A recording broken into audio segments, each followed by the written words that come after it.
Hello there, it's Disaster Area here. We're going to see the finals soon between GGFan and Peasounay in RBY Master Tournament number 34. Let me dig up the thread real quick. So let's have a quick look whilst we wait for the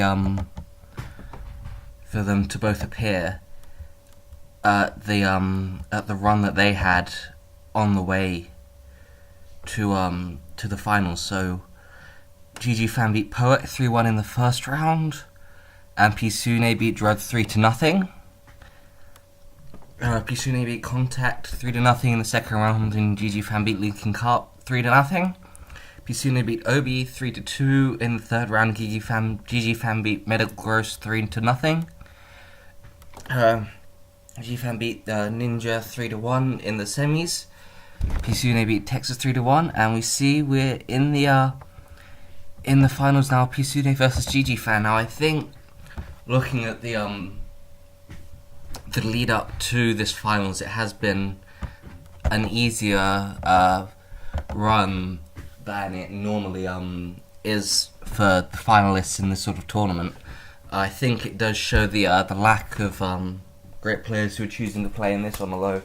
Peasounay and GGFan are definitely great. There's a couple of other top players who've been playing this one as well, like myself, Mr. Tim, Golden Gyarados, but a huge number of players aren't playing in this tournament, including Marco ASD, for example, Diego, Teal, Alexander, and so on. So, nonetheless, we do have a great finals here for you today.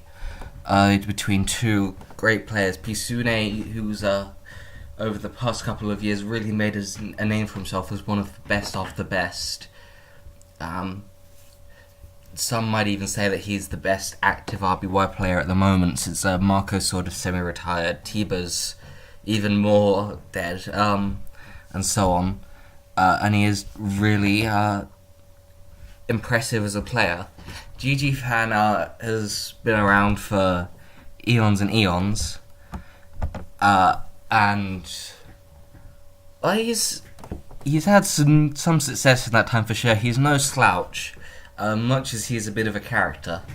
So we definitely should have an exciting game for you today between these two players. Alright, Peasounay is saying in the chat that he is ready. The series is first of 3 wins, otherwise known as best of 5, although it is technical why we use our first of 3 wins, but basically it means that we can ignore ties. Alright, the first game should be starting soon. Should be the start of an exciting RBY series. Will be at least 3 games and possibly as many as 5, or maybe even more if there's ties. So, let's get going quickly. I'm just waiting for them to begin now.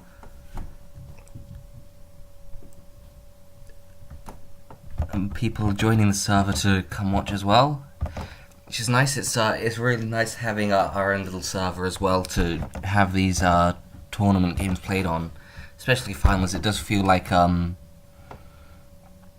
something more of our own community and stuff. Yeah, alright, we've begun. Let's go. We see GGFan reigning the Executor lead versus Peasounay's Alakazam. Now, Executor is usually considered a pretty poor lead because of its horrendous matchup versus Jinx and less than good matchups versus Starmie and Gengar and Jolteon. The only matchup where you really want to be using it is against Alakazam. But if you're against a player who uses Alakazam really, really heavily, and it is very common in the metagame as well, then you can get away with using it. Now, curiously, we see Peasounay goes for Seismic Toss rather than Thunder Wave turn 1, which is curious because Thunder Wave means would reduce his chance of actually hitting Sleep Powder, but if he's not using Thunder Wave there, then that means that he wants to leave it unstated so that it can be slept by his own Executor. Now, will we see GGFan stay in and explode? Yes, we do, and there's a critical hit, which is brutal. We'll see whether Peasounay has a backup sleeper. GGFan almost definitely does, but it isn't relevant here. But we see it's 5-5 at this point, but Peasounay's Alakazam was asleep and very little has been revealed. Most teams likely have Tauros, Executor, Chansey, Snorlax, and 2 other Pokemon. Usually a lead is one of those 2 other Pokemon, but since GGFan went with Executor lead, chances are we don't get to see. Thing is that we don't get to know what these other 2 are likely to be at this point yet. So we see Starmie coming in as about his only real response to this Chansey. Evidently, he doesn't have a secondary sleeper. So we see Snorlax coming in after Chansey's paralyzed. GGFan manages fairly sorry to get off anything on the Starmie, which is a lucky break for Peasounay. But we see Snorlax coming into a Thunder Wave, and GGFan responds to it by going to his own Reflect Lax, which, especially with his paralysis, is going to be tricky for Peasounay to take on. Does he reveal Reflect of his own, or does he go to his own Chansey to respond to this Snorlax? There's a number of there's a couple of different possible plays. If he has a Golem or something, then that would be an option, but given that Reflects that wouldn't be a great choice. So we'll see what he elects to do. But it does feel like GGFan has secured the advantage turn 1, gaining sleep and a trade, and knocking out Peasounay's sleeper, which is going to make this harder for Peasounay, although far from impossible. But it's really up to GGFan to just maintain the advantage that he's already gotten in order to secure a victory here, whilst Peasounay maybe needs to do something special. We see Peasounay staying in there and getting fully paralysed as Body Slam has landed on it, which is crippling. Just loss of health for nothing there. We see Starmie coming in, revealing he doesn't perhaps have a better response. He might be running a Chansey-less team or not willing to switch in Chansey here. Goes in there, gets paralysis on the Snorlax, but risks this happening, yes, of Snorlax getting paralysis with Body Slam of his own, and putting the Starmie in a worse position. He doesn't want the Starmie paralysed since he's already let something sleep, and Starmie's speed is incredibly useful.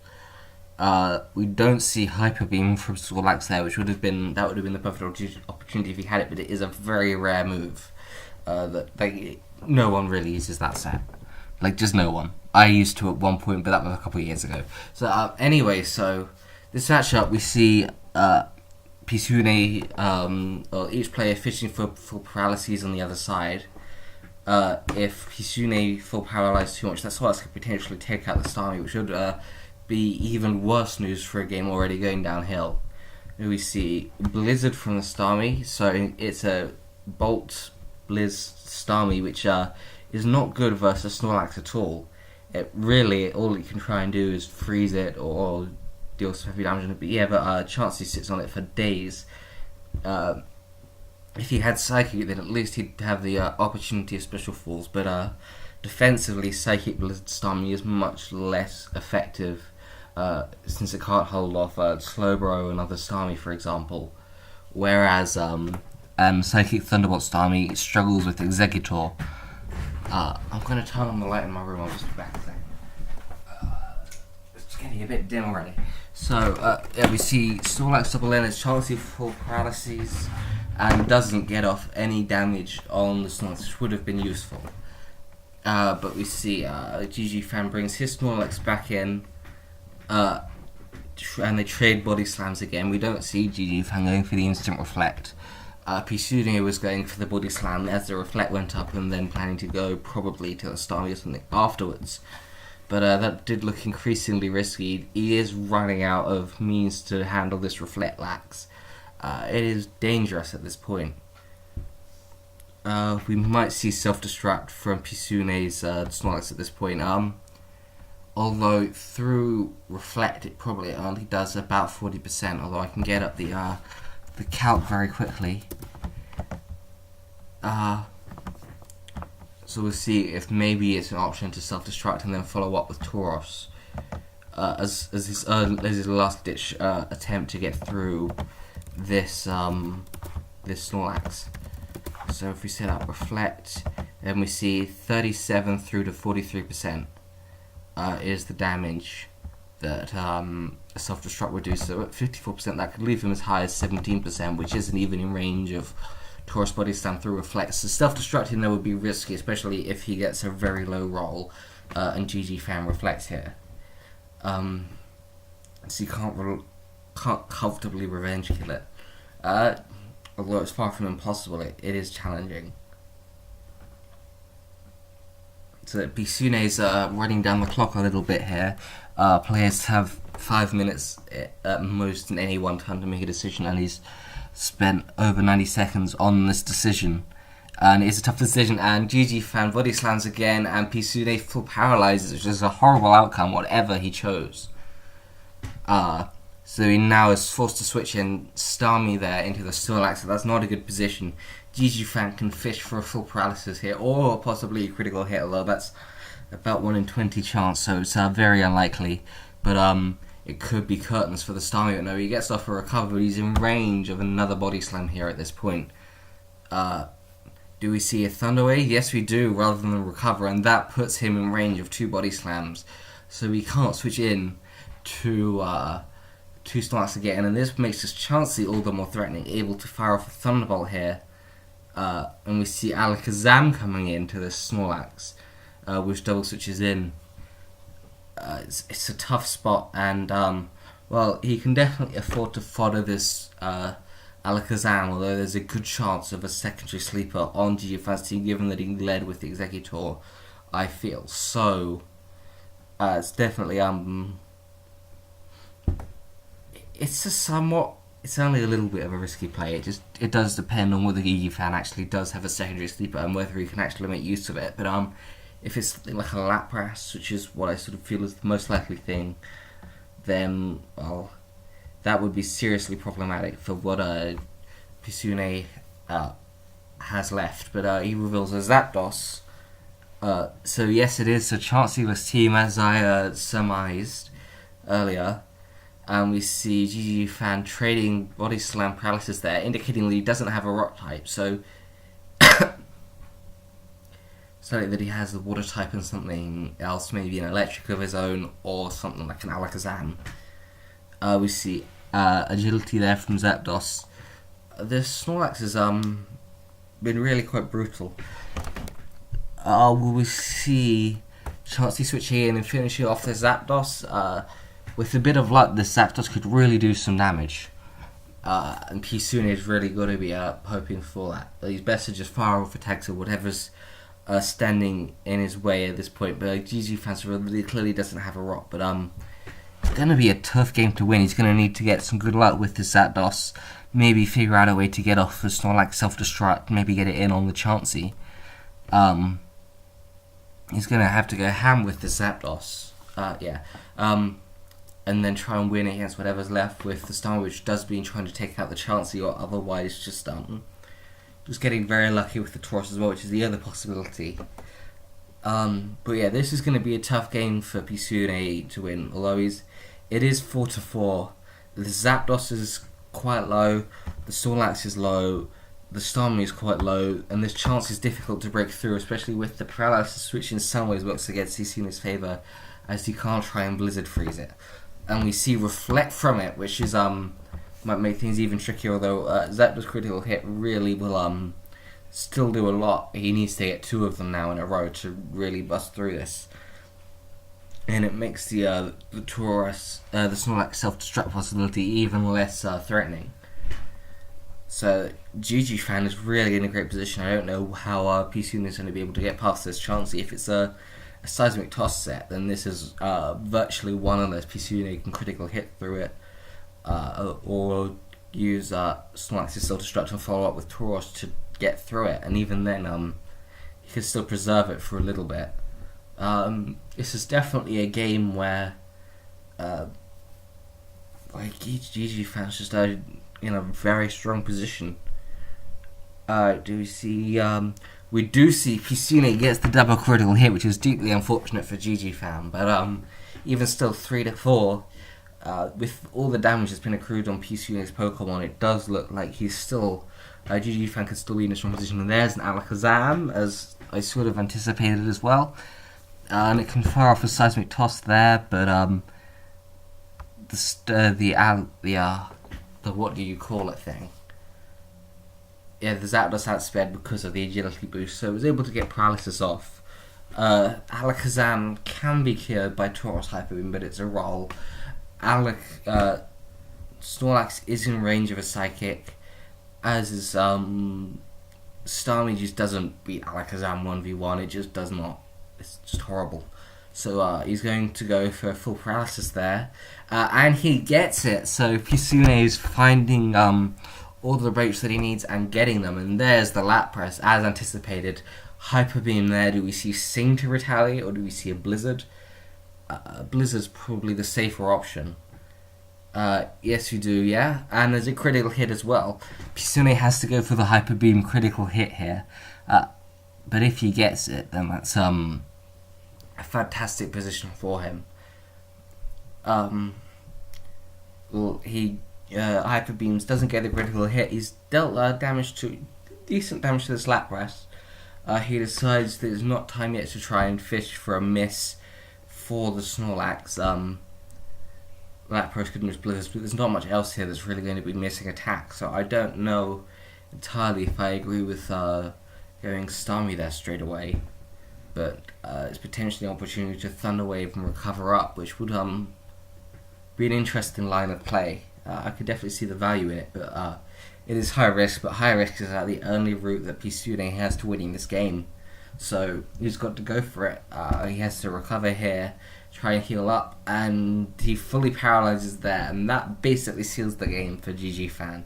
Snorlax will die to Tauros Body Slam here if he doesn't die to the Lapras Blizzard. So there we go. Game 1 is won by GGFan with an executive lead against Charlie's team. Two rare styles of team. GGFan coming out on top 1-0. Needs 2 more wins to win the series, so there's still very much all to play for here. When we wait for game 2, it should be very, very soon.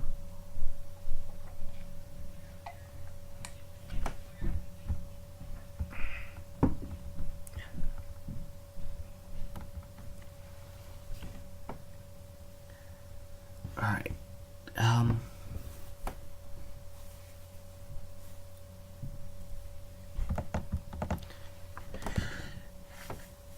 I don't have too much to really fill this gap with, I think, as you can tell. But I think my inbound narration is on point, so hope you're enjoying it. Let's...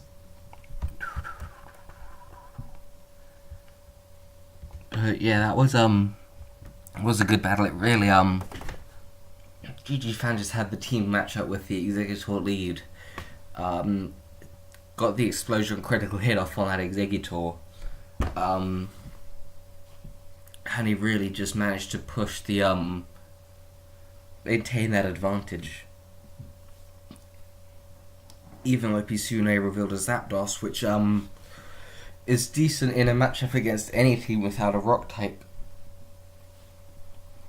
He wasn't able to get the most out of it. He managed to handle that Reflectlax, which caused Peasounay a lot of troubles.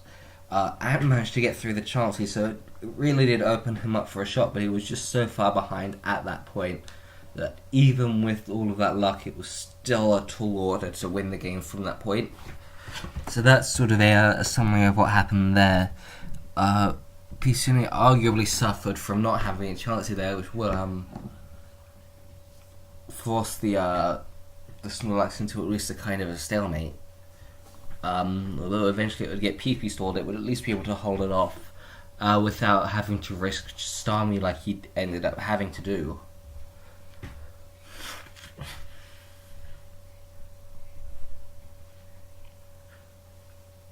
Yes, it didn't seem to cope very well with that Reflect Chansey as well, so has game 2 begun yet? No, we're still waiting. Alright, come on, hurry up, guys. You can only see so much about that first game. It was, yeah. Like, yeah, teams don't mean nothing in RBY. And I think that game is, like, a perfect example of why that is. At the same time, compared to later generations, it really isn't quite so, it's a lot more exacerbated than it is in RBY. I mean, realistically, even though GGFan arguably had the matchup there, at the same time, Peasounay still very much had a shot, but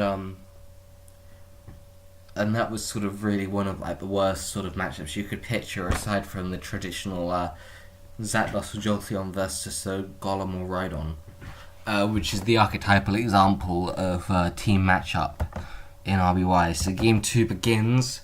Jolteon here from Peasounay versus Alakazam from GGFan.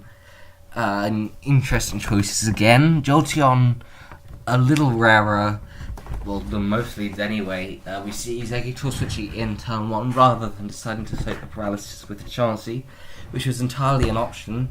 So we see whether Peasounay manages to get the sleep powder off. He does. It's only about a 9 in 60 chance, which is a little over 50% of getting off the sleep powder in whilst paralysed in the first shot. We see Peasounay go Snorlax to pressure the Alakazam sleeping. He doesn't wake up, and if he had, that would have been very punishing for Peasounay, as he does not want to bring in the Exeggutor again at that point, even though it's at 75%, and it could potentially still work out. Could really be shaky. We see Snorlax switching in. Do we see counter? No, we see reflect. So he holds it off fine, but now in comes Chansey. With the Exeggutor paralysed, it's not going to be straightforward for GGFan to get off sleep. We see Thunder Wave from the Chansey, revealing very little to nothing about his set. Do we see Tauros double in again, which would make sense? Or do we see Chansey firing off an attack, which I think will be unnecessary at this point because of the information it would reveal. So I feel like the GGFan is actually very safe in double switching here, and that's what he does, but we see Seismic Toss instead from Peasounay, catching the Exeggutor, but Thunder Wave maybe would have been a better choice there, anticipating the switch. So he goes to his own Exeggutor to block sleep. We see Psychic from GGFan, determined to keep the advantage. Peasounay doesn't predict that and risk the chance. It would be pretty bad risk reward, but we also don't see GGFan sleep powder accepting Peasounay to really risk it. So it's sort of a mind game on that kind of turn. But the reward isn't great for GGFan for getting it right. And whilst he does get it right, Psychic the Exeggutor there. Look at the other difference here. It's an Exeggutor at 75% versus an Exeggutor at 62% and paralysed.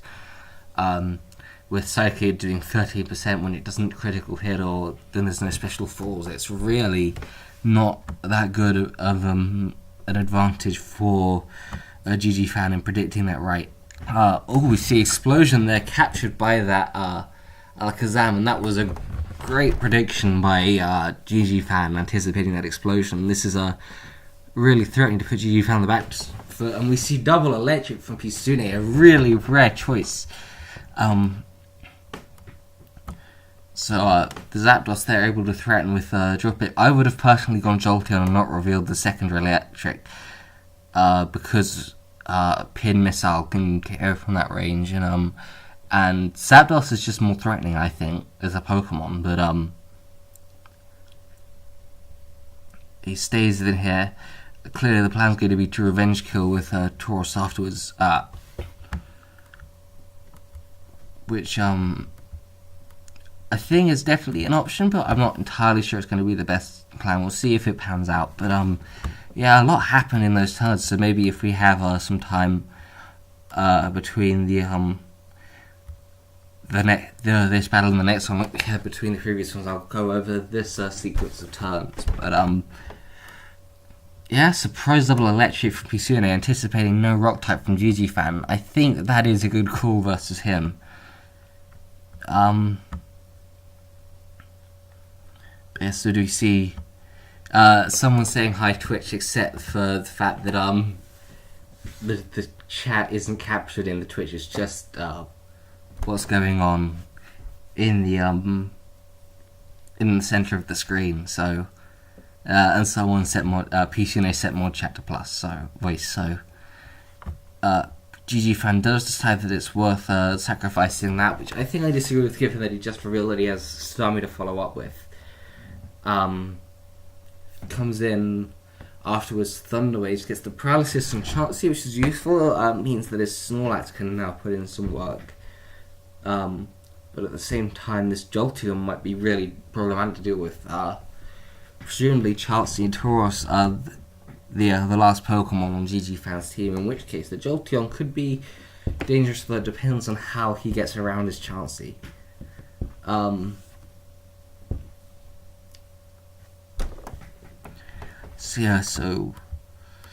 GGFan's almost certainly switching to Snorlax here. Chansey is almost definitely Thunder Waving.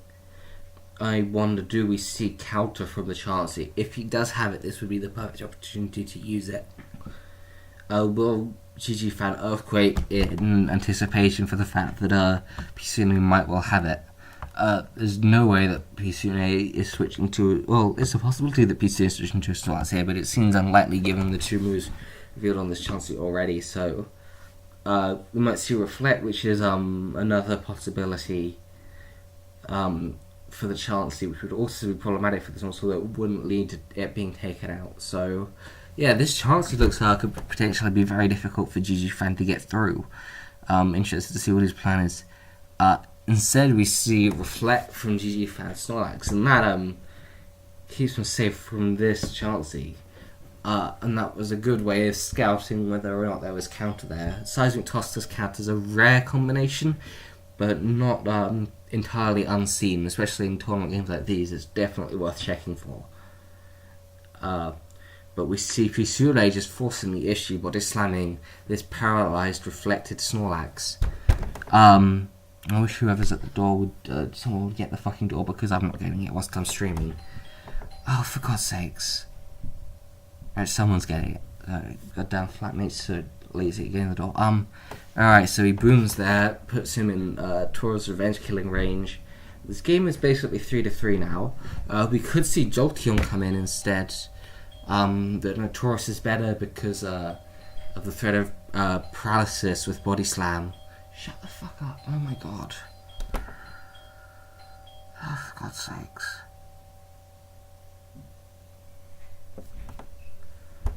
Alright, yeah, no body slam there. Tauros is better than Chansey there. Because, than Snorlax there, sorry, because Chansey doesn't want to switch in. So we're now 3-3.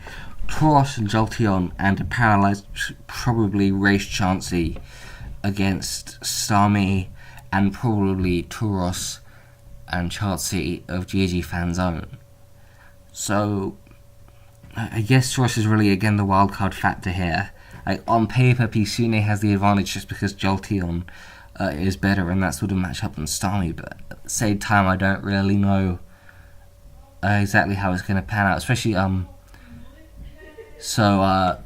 Chansey, since it's paralysed as well, theoretically has a status advantage versus GGFan's own Chansey, but given that it's a Seismic Toss one, it almost definitely doesn't have Ice Beam. Although I've seen that set run and lost to it once or twice, it is a bad set, generally speaking. He goes for the Thunder Wave against the Chansey. Peasounay punishes it. Okay, so this is interesting. So I do see Hyper Beam here from Peasounay. I kind of think that we do, but it's hard to say. But that body slam critical hit is definitely helpful for Peas, as this Tauros is now in Hyper Beam range, rather than keeping Peasounay sort of on the bad side of things there, with his Tauros in range and GGFan's not. He goes for the potential of a switch or full paralysis. Full paralysis happens, which is unlucky for GGFan, as he presumably Hyper Beam there, so that Tauros should be dead by rights. But no, instead we see and there it switches in Starmie, which can actually could Starmie do this? I don't think it's out of the question. With a lot of special falls, full paralyses and so on. It is threatening. We see Thunder Wave there. And looks like we're going to have a bit of a tedious Chansey Ball probably at this point. I don't know if that special fall is exactly going to be useful. We see Reflect on GGFan's end. If this is in fact counter Chansey, then I think this actually would favour Peasounay pretty heavily, but at this point it looks like we're going to see Chelsea and Chelsea PP stall. Peasounay manages to paralyse that Starmie, anticipating that GGFan would try and waste the PP there. So yeah, it's really down to can Chelsea be broken by this Starmie or not, or will GGFan go for the PP stall with his own Chelsea, which can potentially beat what's left from Peasounay's team. So I'm still not really sure who wins this actually, given that they both have reflect chances and so on. But Taurus could definitely break things open. Well, it's a case of getting it in. I guess if he gets off, if Peasounay gets off some damage with his own chance, he'll always see these repeated full paralyses 3 times in a row. With the reflect, though, it becomes a nearly impossible task. So it looks like Peasounay's just going to try and burn some of his PP at this point.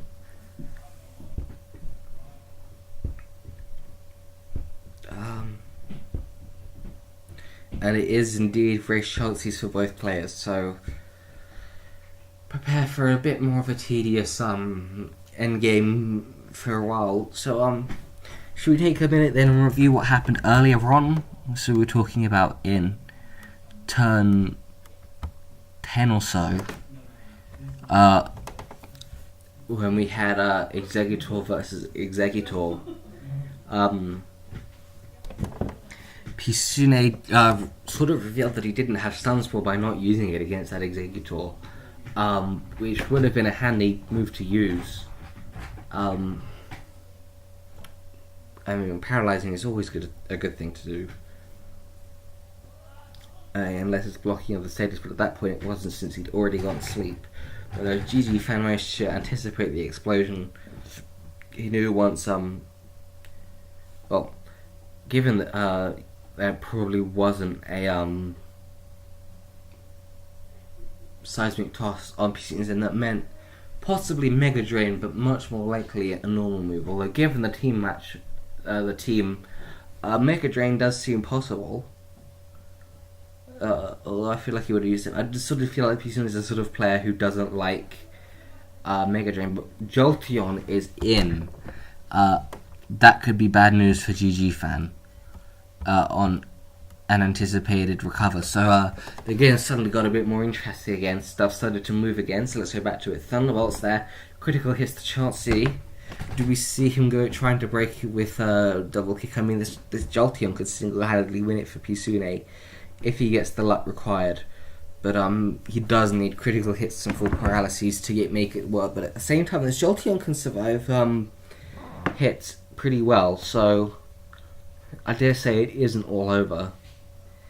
We don't see a critical hit there, but it still does about 30%, so it's decent damage. Critical hit here would do the trick. No critical hit. Do we see a full paralysis? That would also potentially do it. Yeah, now if he fires off a Thunderbolt here, Peasounay looks in a position to win this now. He managed to get Jolteon in safely and use that to force the issue.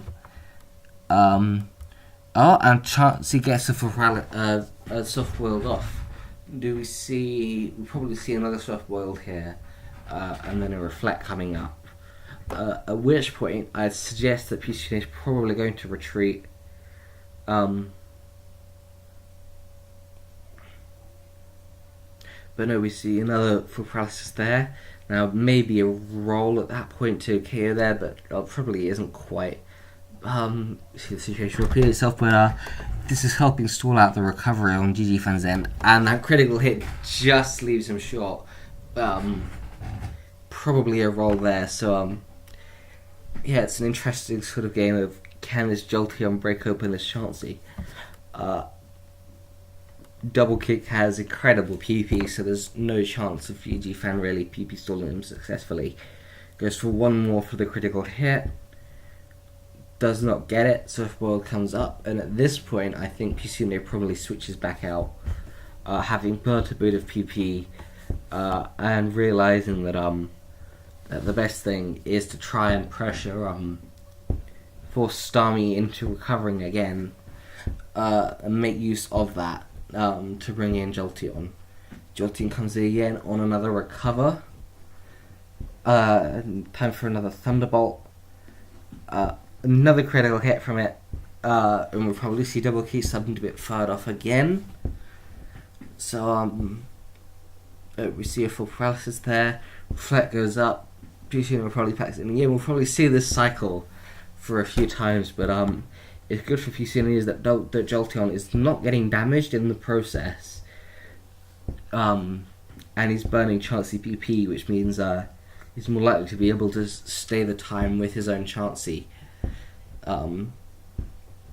Which is crucial at this point. Now, I still think that in the pure PP sets, GGFan's probably favoured, but whether after all the PP is run out, if Jolteon plus Tauros can actually finish up the job is, I think, more of an open question. And I don't really know who's favoured at this point. It really could go either way. I sort of feel like when Peasounay gets the Jolteon in, though, it is very threatening, but I don't think he's going to be able to do that very often. So it's a case of when he does get it in, can he make it work? I mean, this game's either going to be over when it's over, and like, oh, all of a sudden that was sudden, or it's going to be really long, and we're going to see Pokemon PP stalled, and really either is a possibility at this point. 84 turns in now. We see that players seem to be consigned to staying in there. GGFan ultimately is the one in control in determining when they switch, because Peasounay doesn't have any response to GGFan's own Chansey aside from his own Chansey. But yeah, how are we doing on PP then? Since there's no pressure on RBY, we know that PP count's always going to be accurate. Chance is down to 7 of the 16 with off-board PP already on GGFan's end, but besides that, his moves are still stacking up pretty well PP-wise, and the same can be said for PP. So if we are going to see PP stalled here, it really is going to be a quick, quite long before that happens. So sort of we've seen who's gotten us into this place. So Peasounay again with the interesting team choice with a double electric. GGFan going for an incredibly standard team that is kind of very strong defensively, although not against double electric. But Peasounay hasn't done the best job of turning that matchup advantage into a real advantage, even though he managed to get the sleep advantage early on with Exeggutor. He ended up exploding his Exeggutor into Alakazam, so it was effectively a trade, and then put GGFan's Exeggutor in a position where he could sleep powder for free. Although with the Zapdos drill packing there, it was left at around about 10%, so that sort of ended up being a trade as Zapdos went down to 3 Psychics, and then Tauros Revenge killed, so it was sort of 4-4 with Tauros, Lax, Jolteon, Reflect Chansey against Reflect, Lax, Starmie, Tauros and Chansey, and that is a Psychic Starmie, which is worse off against Slowbro actually, but it's matches like this where Psychic is actually a potentially very useful tool, especially the ability to get special falls. If he gets a special fall against the Jolteon as it switches in, hitting it with Psychic, that could actually force the Jolteon out and may possibly even put it in range of being KO'd. And that would be a very good position for the Starmie and for GGFan. But I don't know whether he can actually really push the issue on that successfully or not. But he goes to Starmie and sees there's a chance where Peasounay is forced to sort of recover, but he doesn't. Peasounay goes for the GGFan goes for the Psychic. He gets the Psychic special fall. So the Jolteon's speed is dropped here, but the Starmie's still in range of a Thunderbolt. He could well go for it here, but the thing is that Starmie and Chansey now outspeed this Jolteon still, I'm not sure quite how well that's going to pay off, but any damage in Jolteon is good damage, but it's a case of at what cost. So really what he needs to do is heal up this Starmie somehow later on without ceding too much ground to Jolteon, and that's going to be difficult. At the same time, he needs to basically get out of here as fast as he can, go to that Chansey, because I think Peasounay has the Thunderbolt here. He just has to.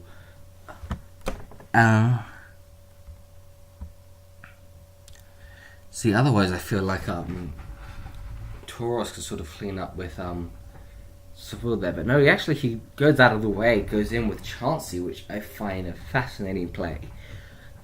It's actually not what I would have done. There's another special fall with it. It's a really good move on Starmie. And it's sort of seen a resurgence over the past couple of years. There was really a point where it was only seen on the leads and only sometimes. But non-lead Psychic Starmie is really pretty good for breaking down Reflect Chances and Snorlaxes, and just like good damage versus the normal types is really worth it a lot of the times, but at the same time it's a defensive cost. You're not using Thunderbolt to break through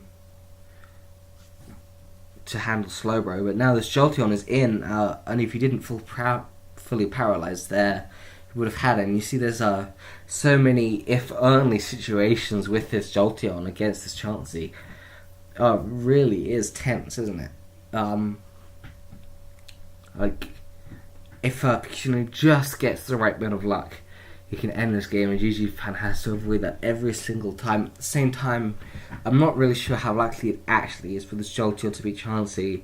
I think I remember an estimation by Magic Man Mushroom of it being about 1 in 3 in a pure 1v1. So on that note, it probably does, probably is around about a 50-50.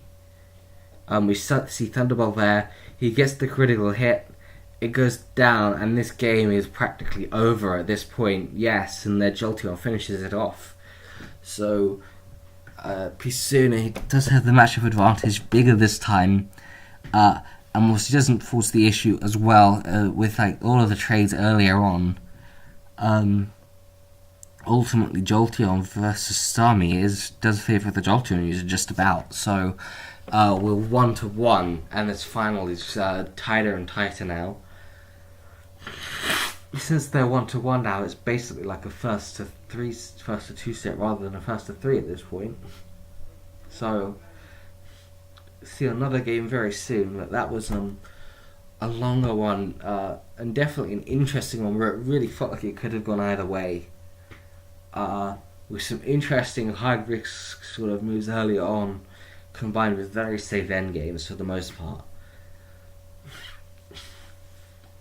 which I think does describe a lot of RBY in some ways. But yeah, we definitely have seen these drawn out safe play sort of mid to late games, combined with early games where sort of matchup is really a factor.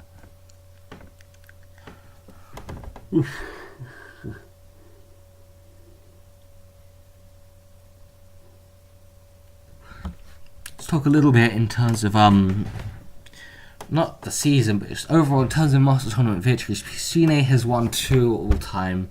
GGFan has won 1. I'm gonna get up the spreadsheet quickly as I wait for the next game to happen. But gonna have a look at. I want to bring attention to the number of Master Tournament winners. We see Peasounay has 2, GGFan has 1, and there's very few people who've won more than 1, and even fewer who've won more than 2. So each of them, if they win this, is sort of part of another special kind of club. But alright, gonna have another look as well at other statistics. How about the latest player rankings, for example? So we see Peasounay here came second with 87 points. In the previous player rankings was GGFan's down in 7th, 50, although, as you can see, they were very close, 52 to 49 points between 4th and 8th. So there's likely again with this season that will be all to play for in the player rankings. Game 3, GGFan brings Executor lead again. Peasounay brings Alakazam lead again.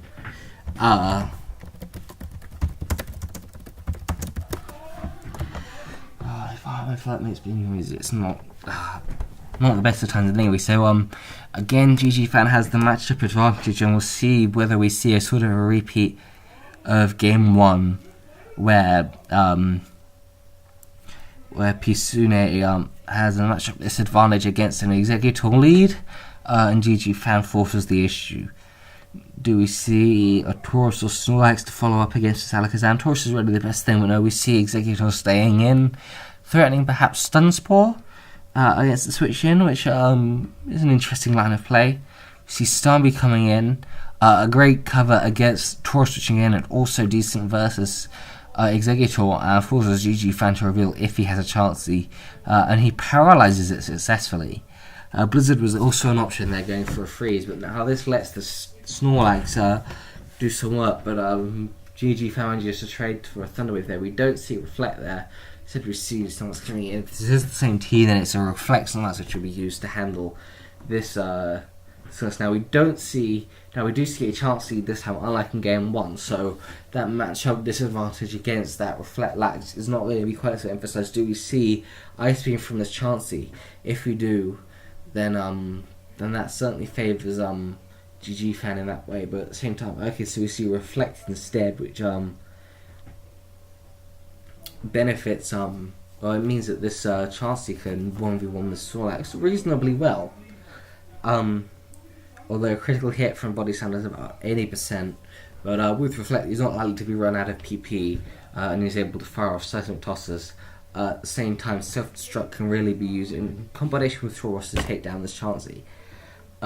If it's a Reflect and Ice Beam Chansey, then that really forces Peasounay to use the Snorlax to take him down. We don't see Self-Destruct there, so we're going to see, it looks like at least for a little while, Peasounay using Snorlax's pressure with Body Slam to try and break through this Chansey, whilst GGFan tries to toss it, and we see Self-Destruct there, and puts him in range of being revenged killed by Tauros. At the same time, though, it's healthy enough that it's only 2-hit KO'd by Chansey and Starmie, so it's possible that GGFan will opt to keep it around, although unlikely.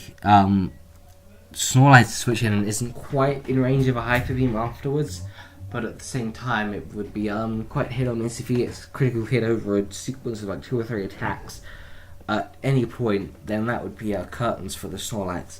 And Tauros has a good critical hit rate, not quite 20%, but sort of in that sort of ballpark. Oh, and we see a surprising Gengar. So this is a different team for GGFan as well. Another lead Executor team with non-lead Gengar, which is a very rare choice. As the Executor slept, though, it's not really doing much besides baiting an Earthquake here, or baiting Chansey to switch in to the Executor. Now the Executor is likely to switch in here. We see Explosion instead, aiming for the Chansey, which is an interesting play. In comes the Executor. Does Peasounay preserve it? He needs to keep Executor around in terms of being able to get off sleep, and there's nothing much that's going to be able to block that successfully except for GGFan's own Executor, to which he has some responses to, but switching into this choice is always a tall task. We see a Hyper Beam miss, and we see Sleep Powder, which is a very surprising turn. Unfortunate for GGFan that Sleep Powder, the Hyper Beam misses there, with Sleep Powder connecting. And GGFan is right to perhaps feel wronged by that. He sacrifices Chansey to that Executor now, and presumably goes Executor to trade on his own. Do we see Stun Spore here? Do we see a Tauros switching, trying to soak an Explosion? But yeah, I'm interested in the fact that Peasounay didn't go Starmie there. Especially if he had soaked a Hyper Beam, then he would be able to paralyze it in return, which would be helpful, undoubtedly. And I feel like he'd probably be able to sort of win just through the sheer utility of Tauros at that point. And with Chancellor potentially even go at it with Starmie. So, a bit an interesting some interesting lines of play were open if he went stone, but at the same time, if he was body slammed and got paralysed, which presumably Peasounay staying in after the Executor anticipated a body slam, they would have been able to well, it would have been riskier. Starmie is far from guaranteed to die to a combination of body slam and hyper beam from Taurus, but it is definitely possible, especially if paralysis is involved. Well, I mean, well, if he does end up fully paralyzed, then if he does end up fully paralyzed, then he does end up well, if he has to end up paralyzed. Sorry, for that actually to matter. So I feel like that was safe enough. Where I would have gone Starmie there personally. I figured that Executor was too valuable to risk there. On a prediction, but Peasounay got lucky and got the upper hand there, so it worked out, and this could potentially be 2-1 for Peasounay.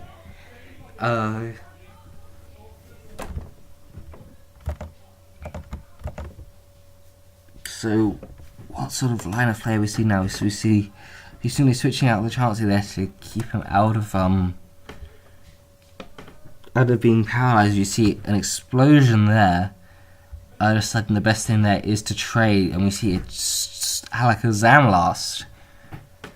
It was going to be something that's not called one of the big four last, and that's probably the most likely thing to have been there. So we'll see how Peasounay can take it on.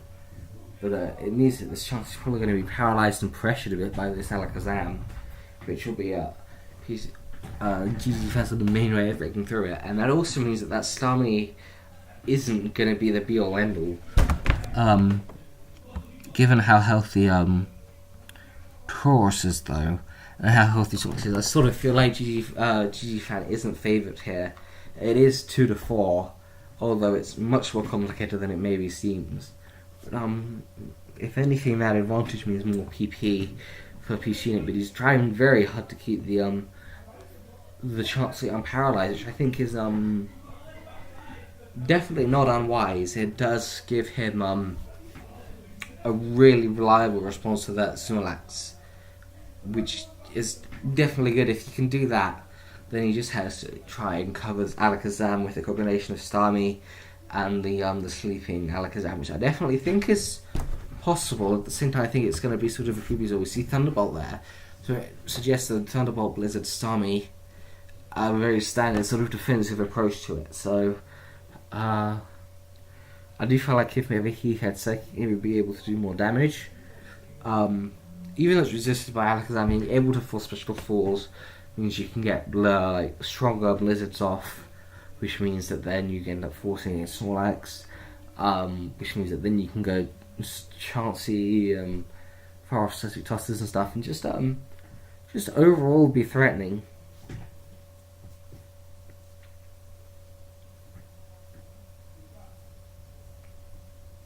We see Alakazam really going for the peeps. He anticipated maybe a cross coming in there, and then there's a recover. Do we see Alakazam staying in and Thunder Waving? Do we see Taurus Hyper Beaming or Body Slamming? If he Hyper Beams into the Snorlax, then he can self-destruct, but then at that point, Snorlax sort of, Alakazam really is sort of boned by the three remaining Pokemon, able to probably PP Sword pretty comfortably, in spite of the special falls. So,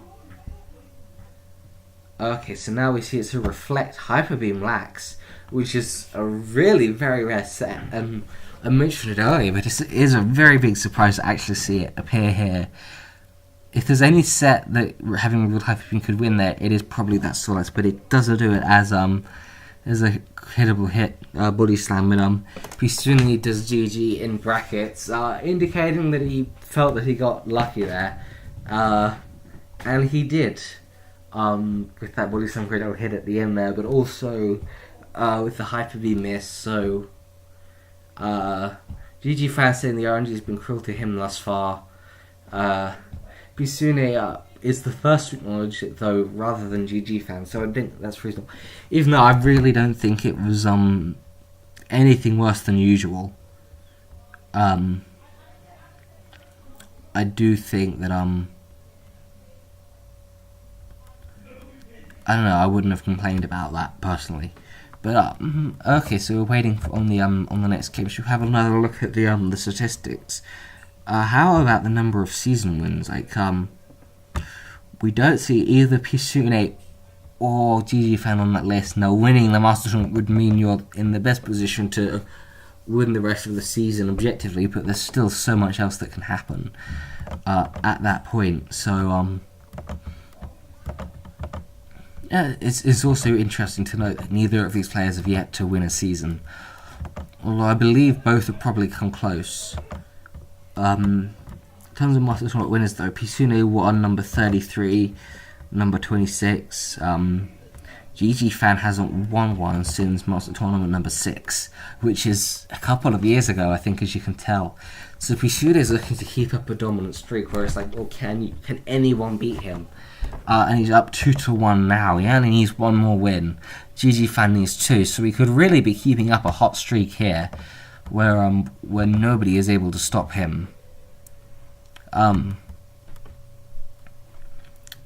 Indeed, that's really how you go on full dominance, is consistent Master Tournament victories. GGFan's name doesn't even really come up here until Master Tournament 24, where he had a bronze, although he's earned bronze, I believe, in 1 or 2 of these ones, but it's not been recorded. Well, a semi-final position in the well, that's a bit different. So right, we have the next game is on Alakazam on Alakazam. Probably the most common lead matchup, and I think one of the most interesting ones. In a way, because it's really about, okay, so you paralyze each other first, usually, pressure each other a bit, and decide how are you going to break this. Alakazam, it's about funding an opening to bring in Snorlax and the sort of a risk reward there, and deciding when's sort of the best opportunity. And you can go for Psychic Set to drop the speed, which is also risk reward if you get the special fall or not. It's definitely interesting. So we see Reflect Chansey paralyzed there, which that's going to be a pain to deal with. That's undoubtedly going to be a pain to deal with. We've seen Reflect Chances a lot this series, though. It really shows the set is just so much more popular than it ever used to be. Chansey, if Peasounay Zone comes in, the risk of paralyzing too much stuff with this Chansey is that stuff is what do you call it? Is that you can't get off sleep reliably. We see that's not Reflect Ice Beam. Instead we see a Seismic Toss there. See Rhydon coming in, forcing the issue. GGFan not going for the substitute, since if he does substitute, that would be just wasted HP. If Exeggutor does choose to come in, the best thing is to just keep on firing off these earthquakes, but Peasounay is exploiting that and firing off Seismic Tosses. So yeah, it's an interesting sort of conundrum. I don't think Rhydon really works there until you've actually taken sleep, which is really bizarre, really quite bizarre, but it is the truth. You see, Reflect on the Snorlax, so it's going to be another stormy battle. Ooh, and there's a critical hit on the Chansey, and that is huge. Far from inevitable either. Now we see Psychic fired off at that Exeggutor. Only question, what responses does Peasounay even have for this Exeggutor at this point? The good thing is that Exeggutor is out of range of being hit here by Explosion at full health. We see what does GGFan go Tauros here to pressure the Alakazam. Snorlax comes in there on the Snorlax switch. anticipating either Snorlax or Tauros to come in and pressure there. Rhydon could have worked though. I find that interesting, so Reflect goes up. I sort of really just woke up, but I'm quite tired. I don't know why. We see Rest there, and a great play by Peasounay going into Executor again there.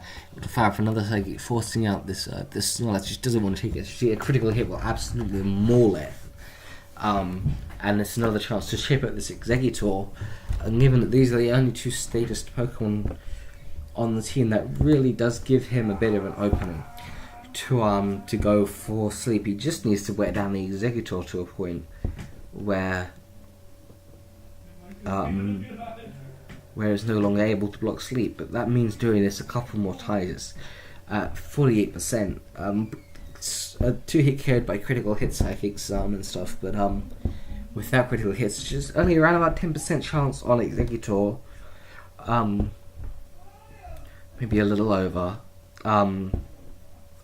Yeah, that Executor is gonna still be able to block things for a little while.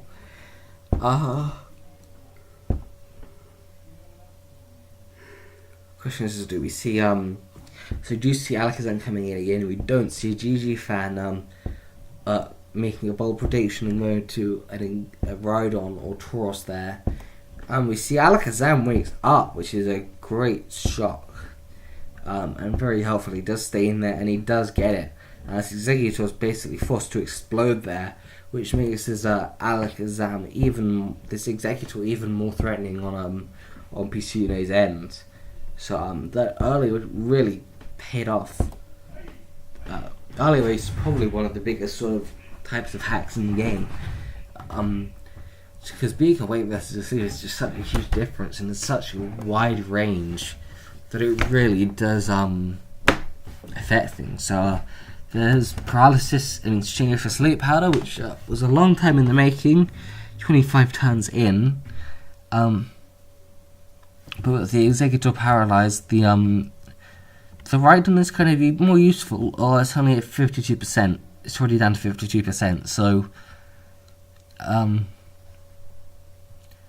yeah, I'm not sure how much it's going to pay off. But question is now, can Peasounay get off a useful explosion with his Executor? I think he's going to keep it around. He's got to keep it around really for the Rhydon. He's definitely like a good sort of check to Rhydon here. So he's going to go to something to pressure here. It's either Snorlax or it's going to be a regular Tauros or be something else. Tauros is sort of the most likely thing. Snorlax is an option, and it covers Alakazam waking up a lot better as well as the thing.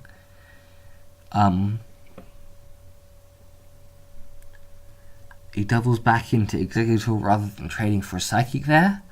Is interesting. I think if you had Hyper Beam, there was definitely reason to go for it there. It would have been an awesome surprise. And there's no way that Rhydon is in there. It just doesn't cover your bases while doing that. So, yeah, so we see Alakazam Psychics there. Presumably we see someone else come back in. But given that he's done that before now, we might see something like Rhydon switching in. We might see Peasounay staying on the Psychic again.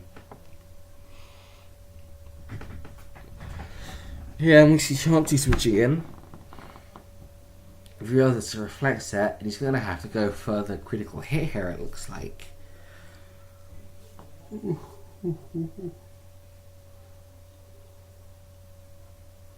Guess the set's only fair, but that, or if you can force the issue with the self-destruct and Torsola, which I think is definitely an option, especially with that Snorlax for sleep. Tauros could really be dangerous here. So I feel like Peasounay's heading self-destruct here, or sooner rather than later at least. It's going to be a way of how he sort of goes gets through this thing. It is going to be really difficult to deal with unless he can paralyze it somehow. And we see Rhydon switching in. GGFan anticipates the self-destruct, but it's also a decent switch into Body Slam. And probably we see Earthquakes coming off here. See full paralysis and Earthquake from Snorlax, and that really does help the but he gets an Earthquake critical hit on the Executor, which does a lot. Presumably we see him stay in here to fodder himself, but 4% is not doing anything really. besides being potential fodder later on, which isn't really necessary at this point. Although it's always useful, but it's probably not worth it because of the risk of, like, for example, getting caught up in an explosion or something like that. So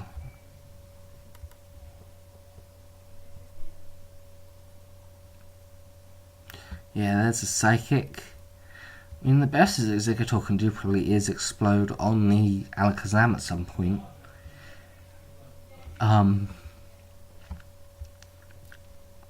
Tauros comes in to revenge kill, as is the best sort of move there. It is a great revenge killer. So we're 4-3, but Alakazam is asleep, as is the Snorlax, which is rested, and we see Zapdos reveals itself again. We see a lot of Zapdos in this set from Peasounay. As after the Rhydon goes down, that's phenomenally well hidden by Peasounay. He must have been worried when he saw the Rhydon, but he did a great job of keeping Zapdos hidden. Although I wonder if perhaps the seismic tosses from Chancellor was sort of indicative of there being a Zapdos in the back, and I think GGFan maybe misread that in going for the trade with the Rhydon. So I think that was fault on GGFan's part.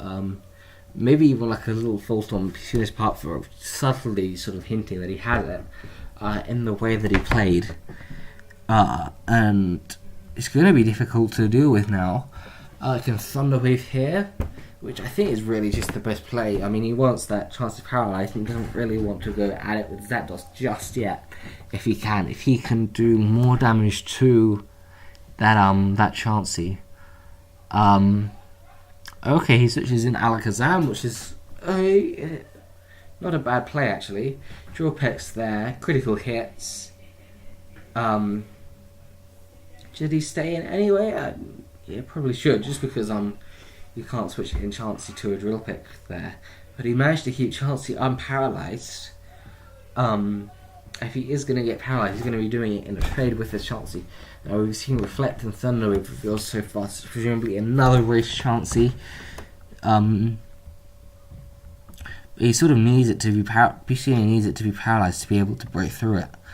With this one, does he decide to stay in here and go out with Zapdos, or does he go to Snorlax and self-destruct, which I think is totally an option, but I don't know if he's going to go for it.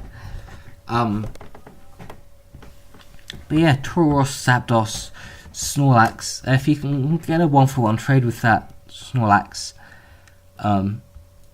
particularly with this Chansey, I think Peasounay is probably in a slightly better spot to win it, but at the same time, it really is about, can he beat this Chansey? The thing is that if he switches it out, then it'll basically be dead to the Tauros and Zapdos. Although not be able to paralyze them, that's about it. So I definitely think that he has to stay in with Chansey basically as long as possible, which does give Peasounay some control with the Snorlax, the ability to play for critical hits, and the ability to go for the self-destruct.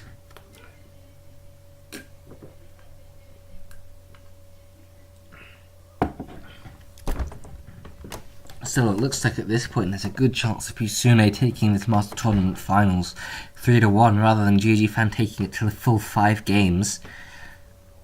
And yes, Snorlax does come in, as I said.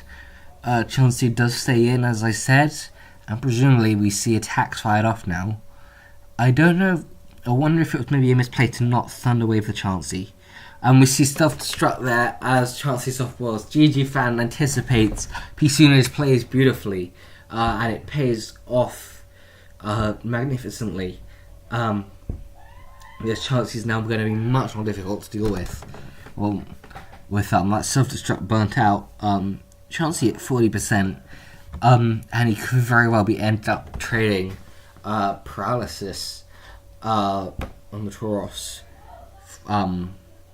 There's a Hyper Beam miss after the Chansey full paralyzes. Is that going to be some kind of justice? But Hyper Beam here is the only play, and it's the best play. There we go, the Chansey's out. And now the Zapdos is free to reign free, but that Snorlax is probably going to come in here It's a reflect body slam rest. And it could be really difficult for this Taurus to get through, actually. So, yeah, that's sort of the other variable, is if you can get this lax going, he can't really, Peasounay can't really stop it. So, I'm interested to see what Peasounay goes for to manage this lax. I personally would have switched to Zapdos there, peppered it with Thunderbolts as much as I could have. We see body slam there, decent damage, no critical hit. Reflect presumably comes up here. Do we see Blizzard or something? Or we see Taurus fully paralyzed.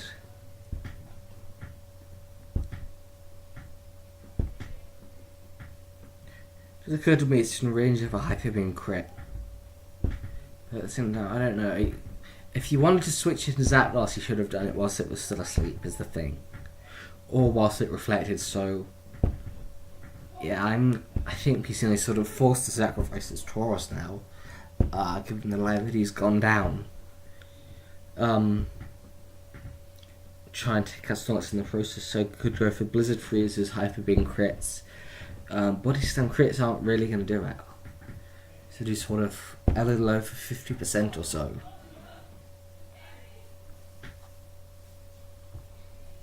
So yeah, I think Peasounay is in a tough spot.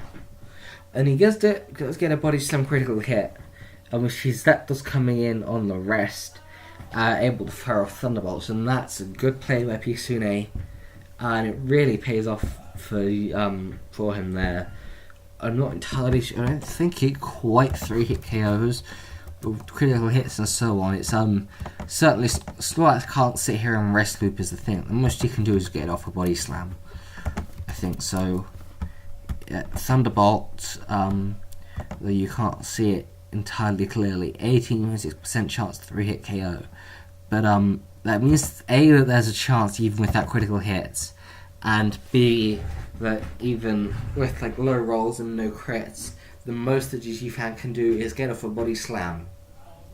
And given that the Taurus is out of range of a Hyper Beam there, I definitely think that Peasounay is now in position to win this. And there he goes, he does get the rolls, he gets the 20% chance without crits. Presumably we see Thunder Wave here. Now we're going to pepper it with Thunderbolts. And try and bring it into range of a Hyper Beam. Now the Zapdos is in range of a Hyper Beam, and although that Taurus is at higher HP, this could definitely go either way. Although Peasounay is clearly favoured, it's now really not by all that much. It's a bit of a nail-biter finish. Will Peasounay be able to do this? And there's a full paralysis, and Taurus gets off the Body Slam there, and now Peasounay's Taurus is in Hyper Beam rage, and all of a sudden the game that looks suddenly like it was Peasounay's as GGFans, and we go to Game 5. And that was an interesting turnaround at the end there that paid off for GGFan. The misplays by him with the Rhydon ultimately go unpunished. Let's have a little bit of a quick look at the overall points here. Lovely that the full thing fits in the screen. Yeah, GGFan, 163 points. Peasounay at 99, so he'll be probably overtaking me after this season, even though I'm at just 103. But have a look at the last 3 seasons, see the sort of points that they earn. 23, 40, 24 for Peasounay, 13, 26, 11 for GGFan. Those are clearly much better for Peasounay than GGFan, and those points really suggest that Peasounay is the stronger player. Alright, so we should be on to Game 5 soon. And my money is on Peasounay to take it, but it is a real nail-biter at this point, and it really has been anyone's series. Peasounay's showing that even though he's perhaps not quite as up there as Peasounay in terms of results, as a player, he's still able to give him a real run for his money. That was a somewhat fascinating game there.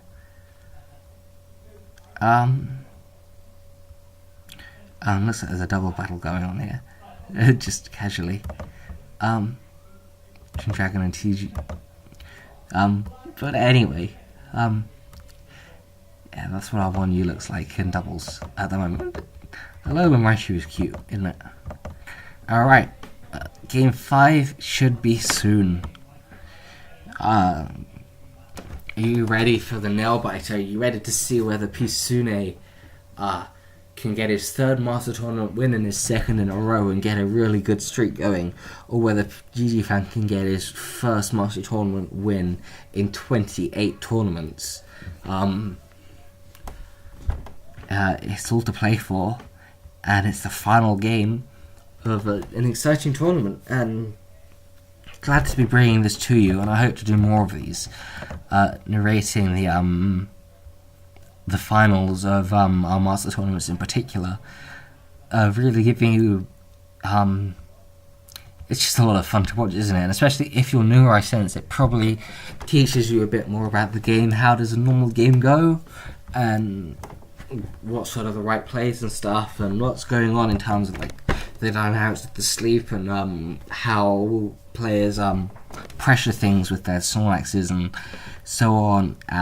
Teams, I mean, to be honest, the teams in this final have been very non-standard as it goes, especially for these two players. I'm surprised to see 2 Exeggutor leads, double electric, no Chansey.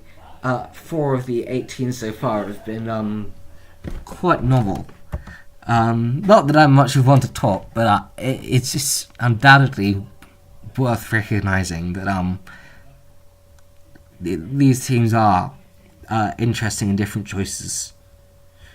And we are into the 5th and final game. We see a 3rd Exeggutor lead from GGFan, and we see another Alakazam from Peasounay, which is brought almost every game. We haven't seen a Jinx the whole series, which has been certainly an interesting thing to notice. The players aren't plopping for Jinx anymore. It's sort of like I can see the sort of a lot about Peasounay in the same way that he doesn't use Dragonite. Evidently, he barely uses Jinx either, so Exeggutor is the final leader as a sim. GGFan is showing that he's done his research by bringing it. Psychic 255's there, and Exeggutor falls asleep rather than gets off an explosion. So we see a 1-for-1 trade. The lead matchup, we see Snorlax coming in there, rather than Tauros. Exeggutor staying in there, trying to wake up. Really unlikely that we see Hyper Beam here, but it could happen. We don't see it though. We see Body Slam instead. Chansey comes in. We haven't seen any counter Chanseys this whole tournament, but there he is, a Reflect. Peasounay, no nonsense self-destruct. That's one thing that I've noticed that he is quite happy to do, is he does like to self-destruct into the Chanseys and just simply get it out of the way, and go on sort of the offense from there. So now his own Chansey can be definitely more difficult to deal with, but GGFan is an Alakazam again, as we've seen in all of his no Chansey lead Exeggutor team. Sorry, he has brought Alakazam. Gets off the paralysis. There goes a Reflect coming up. As Snorlax switches in, he's sort of at liberty to Forest. Doesn't toss his first. He probably wants, paralyzes it first. This Chansey could be difficult to break through. We see Reflect, Rest, Snorlax again. This could be one of either the two teams we've seen before, but we've seen neither Exeggutor plus Reflect Lax. It was a really common thing GGFan's been bringing all series, and I feel like it's not necessarily something that he uses all the time, at least with the Exeggutor, but the Rest Lax is definitely the lead Exeggutor. Yeah. Sorry, I lost my train of thought a little bit there. Exeggutor comes in again to pressure to Snorlax, which is well done, showing how versatile a Pokemon it is. It's doing these little useful things that it's easy to take for granted almost. It's sort of like Exeggutor is kind of like Snorlax. It's sort of like it does like a lot of little tidbits here that it's just like useful by the edges. Almost, it's just like those good stats that Psychic Strength is good. It's just good. You see Psychic special 4 there, so the Snorlax is forced out. In comes Alakazam. We don't see a double switch there, which would have been bold by Peasounay if he had done it. Do we see a physical move? We see double edge, critical hits. Oh, and that knocks out the Alakazam, and it puts this GGFan on the back foot a bit. Reveals Lapras, so this is the first team that we saw in again the Lapras, though, bothered by this Chansey, is able to Blizzard and threaten out this Exeggutor, but this Chansey is going to be very difficult for GGFan to deal with. It's going to have to sort of handle it with Reflect, basically get full paralysis on it, really. The Exeggutor almost definitely doesn't have self-destruct, although Reflect, self-destruct, rest is a thing. We see switching into the Thunder Wave there. A great play, actually. And we see it manages to just wake up, and there's a free explosion here. It's the most signalled one you've ever seen, though. But in comes Snorlax, producing the Alakazam switch in, and that was a great play, capitalising on that by GGFan. At the same time, though, the Snorlax there manages to wake up. And this is a very fascinating thing that we'll put into. All of a sudden, things have got very exciting. There's a lot going on. Circuit critical hit takes up the Snorlax, which is unlucky for GGFan. That high critical hit rate from Alakazam really coming in handy there. GGFan complaining of no chance in this set, although I think that he's been a bit much on that. Like, honestly, come on, it's just RBY levels of bad luck. Really, I don't think it's that big of a deal. Yeah, that sucked, but that's RBY sometimes. If that hadn't happened, then he would have gone to Taurus, Body Slammed, and Revenge killed, forced in a Lapras and so on. But yeah, now that Alakazam is going to be much trickier to handle. Especially as that Exeggutor's out of in seismic toss range. He might be going for the Blizzard Freeze here with Lapras, but I feel like Peasounay is suddenly at a point where not only does he have an advantage, but he can really push it the whole way. You see Lapras staying in there, chances spoiled again. Presumably, this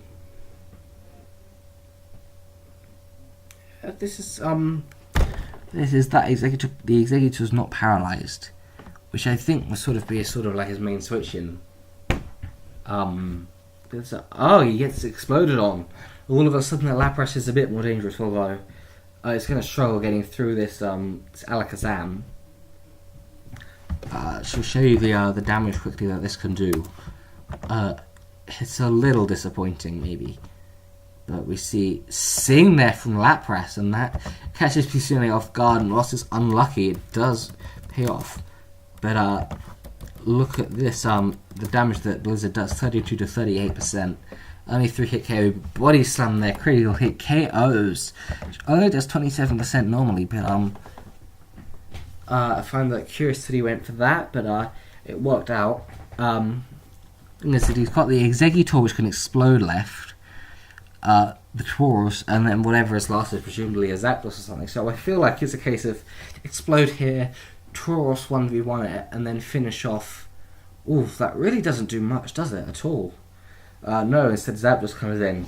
Okay, yeah, Zapdos comes in. Thunderbolts finishes it off. Zapdos plus Taurus should win this for Peasounay, and Peasounay should take the final game in this exciting ending set that all of a sudden really has picked up the pace for what has been quite a slow and maybe drearier series, with bits of luck that players have been complaining about, namely GGFan, although not terribly badly. I've seen much saltier people. I wouldn't even call GGFan salty, just saying I think that he's maybe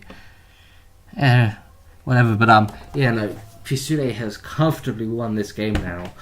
He has a 255 Body Slam, and GGFan needs a critical hit Hyper Beam. So there we go, 3-2. Peasounay takes it from GGFan, his third Master Tournament win of all time, his second Master Tournament win in a row, and the winner of the first Master Tournament in this season goes to Peasounay. Congratulations, Peasounay, on a Master Tournament victory. I hope everyone has enjoyed watching this exciting set between Peasounay and GGFan. It's been a long but good set. good example of RBY, although we've seen certainly interesting and unusual teams from both players in the set, and we see that definitely both players prepared for each other, brought sort of like counter teams, and it's sort of been interesting to see how the team matchup has worked out. Peasounay has really been pushing the issue with his Electrics, which he brought every single game, and nearly every single game maybe, and GGFan brought Lead Executor to 3 out of 5, and it paid off for the most part, winning I think 2 out of 3 of the Lead Executor games, so well done to Peasounay for that. Commiserations to GGFan, but still well done for your second place. Certainly no small feat even in sort of a lesser bracket that we're in right now. So I'll see you another time. I hope you enjoyed watching either on the stream, if you watched on Twitch, or if you've watched this on YouTube on the Pokemon Perfect channel. I hope you've enjoyed. You can hopefully you like the video and subscribe to the channel. I'll see you next time.